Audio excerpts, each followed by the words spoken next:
19岁嫌犯持枪绑架2岁儿童，拒绝投降后被美国特警队当场击毙。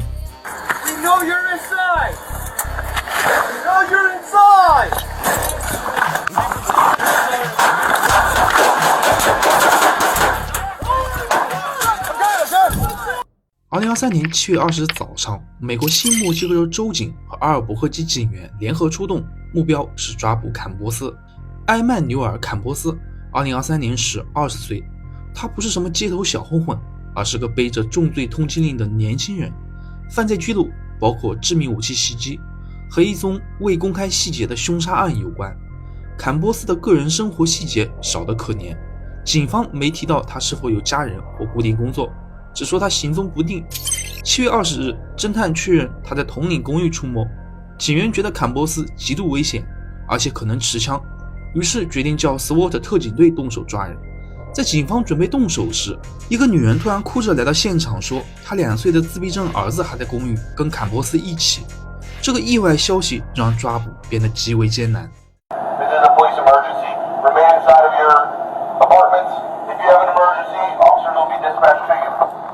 警方目前还不清楚公寓内有多少人。SWAT 用扩音器喊话公寓里的人暂时不要出来。在谈判专家与坎波斯经过多轮的交流后，坎波斯允许2女1男3名人质离开公寓。其中一个女人说，她2岁的自闭症儿子还在公寓里，跟坎波斯一起。这消息让警方炸了锅。有小孩在，行动必须得快。SWAT 决定不等了，准备破窗突入。特警们利用装甲车慢慢靠近公寓儿童房的窗户，以便观察屋内的情况。Double. The crib was empty, but that room had the bed pulled out, blocking the door as if it's barricaded. There's a bunch of crap tucked in under the bed. Under the bed, or is there a closet? And you guys didn't have. There's a closet too, but we can't see the closet. So imagine this is the window I broke out. Straight ahead is the bed. Push into the door. It's to the right. 负责破窗的约翰霍勒警员告诉行动指挥官，他们刚才撬开窗户，没有发现任何人。房间的床被嫌犯推到了右侧，堵住了房门，但是房间有衣橱，他们不清楚坎波斯是否就躲在衣橱里面。约翰警员准备再次带头爬窗，确认里面有没有人。Emmanuel, we are going to use force against you. Can you see anything? I can't even see the doors, bro. Emmanuel, you need to come to the sound of my voice. Do it now.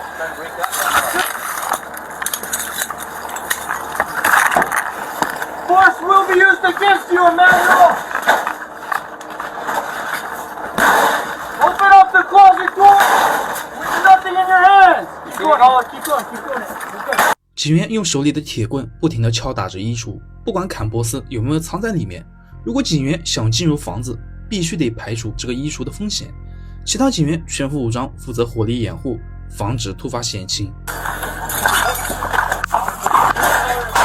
霍勒警员刚爬到窗台，坎波斯突然从衣橱冒出来开火，朝他连射几枪，一发子弹击中霍勒右臂，一名州警也中了一枪。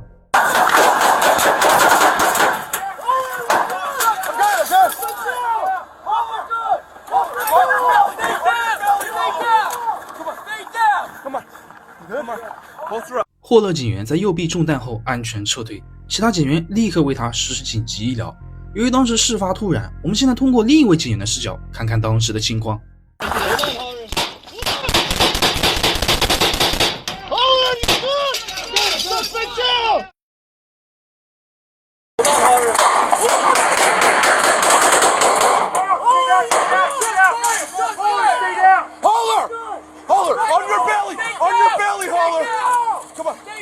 中弹后的霍勒警员在接受治疗的同时，让搭档赶紧去拿他的手机，他要跟家人通话。You're gonna be okay, brother. Yeah. I didn't even know I got shot. Are you hit anywhere else? I don't think so. I don't know. You're gonna be okay. 在另一边，枪战后 ，SWAT 冲进公寓，找到了孩子，确认他没事。I hear kid! I hear kid! Where? Here! On me, kid! I'm with you. I'm with you. Pick up this! Pick this up! Got it. I got it. Reach and go! Reach and go. Reach and go. Hi, baby! Hey, baby. Hi, Hey, baby! Come here, my love! Come here, my baby! We got kid. We got Oh. kid. It's okay. Come on, baby. Let's go. We got got the kid. We got the kid. We got the kid. 整个枪战不到30秒，卧室里弹孔遍布，2岁小孩奇迹般的没有受伤，估计吓得不轻。之后警员把孩子交给了母亲，而嫌犯坎波斯就没这么好运了。